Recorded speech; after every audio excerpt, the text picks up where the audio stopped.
प्यारे बच्चों, आपका दिन मंगलमय हो। अगर आप नए हैं तो इस चैनल को सब्सक्राइब कर लें। करेंगे फिराक गोरखपुरी के द्वारा लिखी गई रुबाइयां। उससे पहले करेंगे जीवन परिचय। फिराक गोरखपुरी का मूल नाम था रघुपति साय फिराक। रघुपति साय फिराक इनका मूल नाम है। इनका जन्म 28 अगस्त सन 1896 गोरखपुर उत्तर प्रदेश में हुआ। शिक्षा रामकृष्ण की कहानियों से शुरुआत, बाद की शिक्षा अरबी, फारसी और अंग्रेजी में। 1917 में डिप्टी कलेक्टर के पद पर चयनित, पर स्वराज आंदोलन के लिए 1918 में पद त्याग दिया इन्होंने, यानी कि पद से त्याग पत्र दे दिया। 1920 में स्वाधीनता आंदोलन में हिस्सेदारी के कारण 1.5 वर्ष की जेल हुई। इलाहाबाद विश्वविद्यालय के अंग्रेजी विभाग में अध्यापक रहे। सम्मान मिला इनको गुले नगमा के लिए साहित्य अकादमी पुरस्कार, ज्ञानपीठ पुरस्कार और सोवियत लैंड नेहरू अवार्ड इनको मिला है। प्रमुख कृतियां हैं गुले नगमा, बज़्म जिंदगी, रंगे शायरी, उर्दू गजल गोई। इनका निधन सन 1983 में हुआ। ये जो हैं एक बहुत ही जाने माने शायर हुए हैं। नजीर अकबराबादी, इल्ताफ हुसैन हाली जैसे जिन कुछ शायरों ने इस रिवायत को तोड़ा, उनमें इनका नाम जो है प्रमुखता से आता है। फिराक गोरखपुरी का नाम लिया जाता है। रिवायत कौन सी है? रिवायत बताई गई है कि उर्दू का एक बड़ा हिस्सा रोमानियत, रहस्य और शास्त्रीयता से बंधा है, जिस लोक जीवन और प्रकृति के पक्ष बहुत कम उभर पाए हैं, यानी कि इसके अंदर प्रकृति का पक्ष बहुत कम उभर पाया है। इस रिवायत को तोड़ने वालों में नाम जो है किसका आता है? फिराक गोरखपुरी का। किसका आता है? फिराक गोरखपुरी का आता है। फिराक गोरखपुरी का नाम जो है महत्वपूर्ण है। उन्होंने जो है प्रकृति को भी जो है अपनी रचना में स्थान दिया है, लोक जीवन को भी अपनी रचनाओं में स्थान दिया है। मीर और गालिब की तरह फिराक ने भी कहने की इस शैली को साध कर आम आदमी या साधारण जन से अपनी बात की है। प्रकृति, मौसम और भौतिक जगत के सौंदर्य को शायरी का विषय बनाते हुए कहा है, दिव्यता भौतिकता से पृथक वस्तु नहीं है, जिसे हम भौतिक कहते हैं वही दिव्य है, यानी कि भौतिकता ही दिव्यता है। इसमें ये बताने का प्रयास किया गया है कि जो शेर हैं वो जो है कहे जाते हैं, कहने की परंपरा में जो है शेरों को माना गया है। तो इस कहने की शैली में जो है फिराक गोरखपुरी जो है काफी निपुण थे। सदी हुई भाषा का उन्होंने प्रयोग किया है और इस शैली का प्रयोग करते हुए उन्होंने उत्कृष्ट शायरी जो है उन्होंने हमारे साहित्य को दी है। फिराक की रुबाई में हिंदी का एक घरेलू रूप दिखता है। भाषा सहज और प्रसंग भी सूरदास की वात्सल्य वर्णन की सादगी की याद दिलाता है, यानी सूरदास ने जो सादगी दिखाई है, वात्सल्य का वर्णन किया है, वैसा ही वर्णन जो है फिराक गोरखपुरी की रुबाई में देखने को मिलता है। मुझे चांद चाहिए मैयारी, मैं चंद्र खिलौना लाई हूँ जैसे बिंब, आज भी उन बच्चों के लिए एक मन लुभावन खिलौना है जो वातानुकूलित कमरों में बंद नहीं रहते, यानी कि एसी कमरों में नहीं रहते हैं, छत पर चटाई बिछाकर सोते हैं तथा चंदा मामा के नदिया किनारे उतरने और कल्पित दूध भात खाने की कल्पना से निहाल हैं। मामा भी तो एक साक्षात खिलौना है जो बच्चों का, खासकर उन बच्चों के लिए जिनके जीवन में महंगे खिलौने भले ही न हो पर चंद्राव रिश्तों का मर्म समझते हैं। कहने का आशय है कि ऐसे बच्चे जिनके जीवन में महंगे खिलौने नहीं होते हैं, उनके लिए मामा जो है वही एक खिलौना है, वही उनके लिए जो है महत्वपूर्ण खिलौना है, क्योंकि वो जो रिश्ते हैं वो चंद्रमा के समान कोमल होते हैं, शीतल होते हैं और बहुत ही महत्वपूर्ण होते हैं। जैसे चंद्रमा का धरती से रिश्ता होता है, ठीक वैसे ही मामा का बच्चों के साथ रिश्ता होता है, संबंध होता है, वो भी एक अनूठा संबंध होता है। एक कठिन दौर है यह, घर लौट बहुत रोए माँ बाप अकेले में, मिट्टी के खिलौने भी सस्ते न थे मेले में। इसमें एक माँ बाप की व्यवस्था के बारे में बताया गया है कि माँ बाप अपने बच्चों के लिए मिट्टी के खिलौने भी नहीं ला करके दे सकते, वो इतने निर्धन हैं, गरीब हैं। लोका देना, घुटनियों में लेके कपड़े पहनाना, गेसुओं में कंघी करना, रूपवती मुखड़ा, नरम दमक, जिदियाया बालक, रस की पुतली, ये कुछ विलक्षण प्रयोग हैं हिंदी, उर्दू और लोक भाषा के अनूठे गठबंधन के, जिसे गांधी जी हिंदुस्तानी के रूप में पल्वित करना चाहते थे। यहाँ पर प्रश्न आ सकता है, हिंदुस्तानी किसे कहा गया है या कौन सी भाषा हिंदुस्तानी है? तो बताना है उर्दू और लोक भाषा के अनूठे बंधन को क्या कहा गया है? हिंदुस्तानी। उर्दू के शब्द जिसमें होते हैं और लोक भाषा के वो हिंदी क्या है? वही गठबंधन क्या है? हिंदुस्तानी भाषा है। माँ हाथ में आईना देकर बच्चे को बहला रही है। देख आईने में चांद उतर आया है, चांद की परछाई भी चांद ही है। कल्पना की आंख का भला क्या मुकाबला, रूपवती मुखड़े पे नरम दमक लाने के लिए छठे छमासे पर्व त्योहार पर ही सही कुछ नन्ही फरमाइशें भी पूरी कर दी जाती हैं। दिवाली में चीनी मिट्टी के खिलौने, राखी में बिजली की तरह चमक रहे लच्छे, रक्षाबंधन एक मीठा बंधन है, रक्षाबंधन के कच्चे धागों पर बिजली के लच्छे हैं। सावन में रक्षाबंधन आता है। सावन का जो संबंध झीनी घटा से है, पतली घटा से है, घटा का संबंध जो बिजली से है, वही संबंध भाई का बहन से है। कहने का आशय है कि रक्षाबंधन का त्योहार भाई और बहन के पवित्र प्रेम का त्योहार होता है। अब हम करेंगे व्याख्या रुबाइयों की। पहली रुबाई है, आंगन में लिए चांद के टुकड़े को खड़ी हाथों पे झुलाती है, उसे गोद भरी रह रह के हवा में लौका देती है, गूंज उठती है खिलखिलाते बच्चे की हंसी। इसमें कवि कहता है कि आंगन में चांद के टुकड़े यानी कि चांद के समान सुंदर प्राणों से प्यारे अपने बेटे को लेकर के माँ खड़ी है। माँ कहाँ खड़ी है? आंगन में। कवि कहता है कि आंगन में माँ अपने चांद के समान सुंदर बेटे को, जो उसे प्राणों से भी प्यारा है, उसको लेकर के आंगन में खड़ी है, हाथों पे झुलाती है और वो उसे अपने हाथों पे झुलाती है, उसे गोद भरी, उसे अपनी गोद में लिए हुए है। उस बच्चे को झूला झुलाती है जिसे अपनी गोद में लिए हुए है, रह रह के हवा में लौका देती है। कभी कभी वो उसे बीच बीच में हवा में उछाल देती है, गूंज उठती है खिलखिलाते बच्चे की हंसी। और जब माँ बच्चे को हवा में उछालती है तो उस बच्चे की जो हंसी है या हंसने की जो आवाज है वो वातावरण में गूंजने लगती है। कहने का आशय है कि उस बच्चे की हंसी चारों तरफ फैल जाती है। कहने का आशय है कि माँ जो है बच्चे को अत्यधिक प्रेम करती है और वह अपने बेटे के साथ बहुत खुश होती है और इसी खुशी का प्रदर्शन करने के लिए या इसी खुशी के चलते जो है वह अपने बच्चे को हाथों पे झूला झुलाती है, कभी उसे हवा में उछाल देती है। इस क्रिया से बच्चा जो है अत्यधिक प्रसन्न हो जाता है और जब बच्चा खुश होता है तो उसे खुश देख करके माँ भी अत्यधिक खुश महसूस करती है, प्रसन्न महसूस करती है। इस रुबाई में पुनोक्ति प्रकाश और स्वभावोक्ति अलंकार का प्रयोग किया गया है। इसमें साहित्यिक हिंदी भाषा प्रयोग किया गया है। चांद का टुकड़ा, इसमें मुहावरे का सुंदर प्रयोग देखने को मिलता है।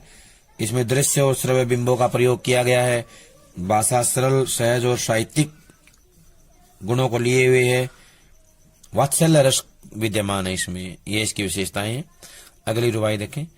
नैला के छलके निर्मल जल से उलझे हुए गेसुओं में कंघी करके किस प्यार से देखता है बच्चा मुंह को, जब घुटनियों में लेके पिनाती है कपड़े। नहलाना होता है बच्चे को स्नान करवाना। छलके निर्मल जल से, छलका होता है गुनगुना, निर्मल होता है साफ, जल माने पानी। माँ जो है अपने बच्चे को, अपने बेटे को जो है गुनगुने साफ पानी से स्नान करवाती है, नहलाती है। कहने का आशय है कि माँ अपने बेटे को नहलाने के लिए जो है स्वच्छ पानी का इस्तेमाल करती है और वो स्वच्छ पानी कैसा होता है? गुनगुना होता है, ना तो वो ज्यादा ठंडा होता है ना ही ज्यादा गर्म होता है। उलझे हुए गेसुओं में कंघी करके, गेसु होता है बाल, कंघी होता है संवारना, कंघी करना होता है संवारना। माँ जो है बच्चे को नहलाने के बाद उसे पोंछकर उसके उलझे हुए बालों को संवारती है, उलझे हुए बालों में कंघी करती है। किस प्यार से देखता है बच्चा जब घुटनियों में लेके पहनाती है कपड़े।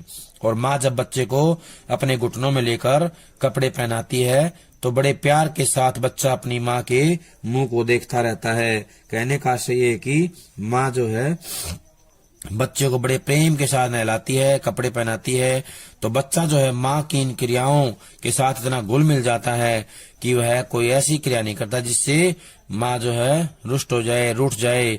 वो जो है प्यार से अपनी माँ के मुंह को देखता रहता है, अपनी माँ को जो है निहारता रहता है। इसमें जो है रुबाई छंद का प्रयोग किया गया है। अनुप्रास, पुनोक्ति प्रकाश और स्वभावोक्ति अलंकार का प्रयोग किया गया है। इसमें दृश्य बिंब है। कौन सा बिंब है? दृश्य बिंब का प्रयोग किया गया है। प्रसाद गुण और वात्सल्य रस है इसमें। और घुटनियों तथा पिनाती में कोमल शब्दों का प्रयोग किया गया है। इसके कारण भाषा में निखार आया है। क्या है?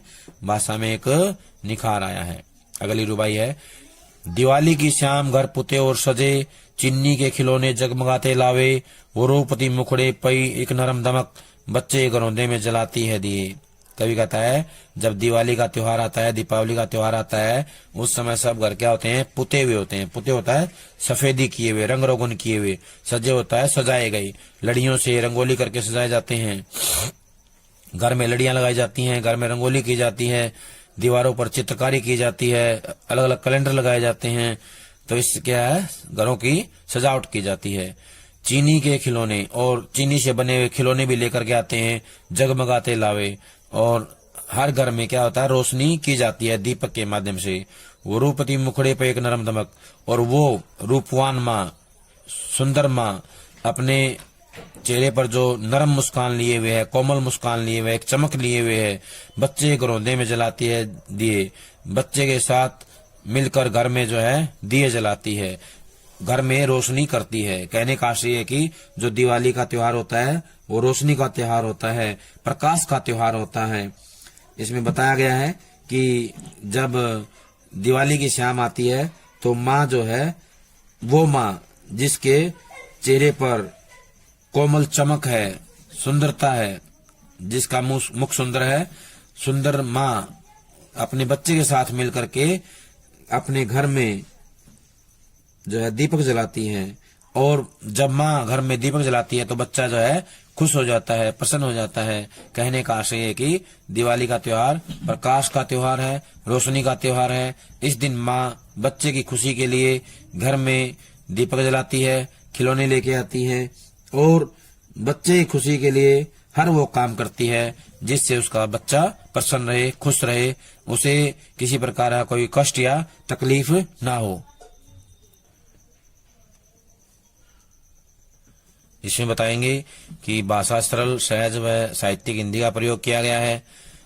इस रुबाई में कवि ने जो है बताया है कि माँ की जो कोमलता है, माँ का जो बच्चे प्रति प्रेम है, इसमें ए पूरी रुबाई में एक ही मात्रा से जो है, एक ही मात्रा की आवृत्ति हुई है, उससे क्या हुआ है?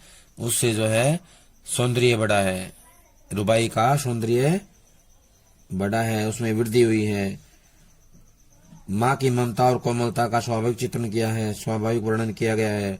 शब्द योजना उच्च कोटि की और सटीक है। इसमें प्रसाद गुण का प्रयोग किया गया है।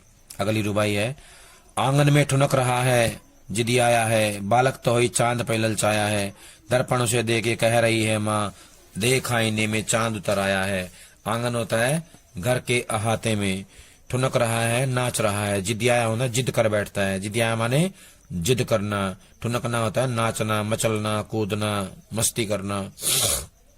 बालक तो ही चांद पे ललचाया है, और बालक जो है चांद को पाने का लालच कर लेता है। ललचाया लालच करना। दर्पण से दे के कह रही है माँ, दर्पण होता शीशा, माँ उसे शीशा दे के कहती है, देख आईने में चांद उतर आया है। आईना होता है शीशा, दर्पण। आंगन में ठुनक रहा है जिद आया है, बालक तो ही चांद पे ललचाया है। कवि कहता है कि जो बच्चा आंगन में खेल रहा है, मौज मस्ती कर रहा है, नाच रहा है, गा रहा है, मचल रहा है, वो बच्चा क्या है? अचानक से जिद कर बैठता है। क्या करता है? जिद कर बैठता है।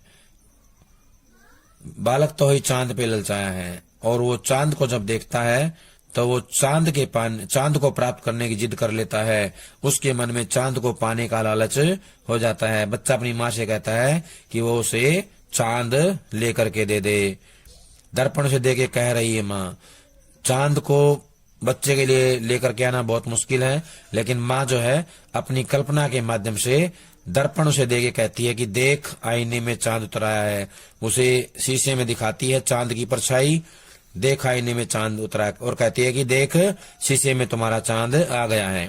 बच्चा शीशे में जब चांद की परछाई देखता है, चांद का बिंब देखता है, तो वो जो है खुश हो जाता है और दोबारा से खेलने लग जाता है। कहने का आशय है कि माँ जो है बच्चे की हर ख्वाहिश को पूरा करने का प्रयास करती है।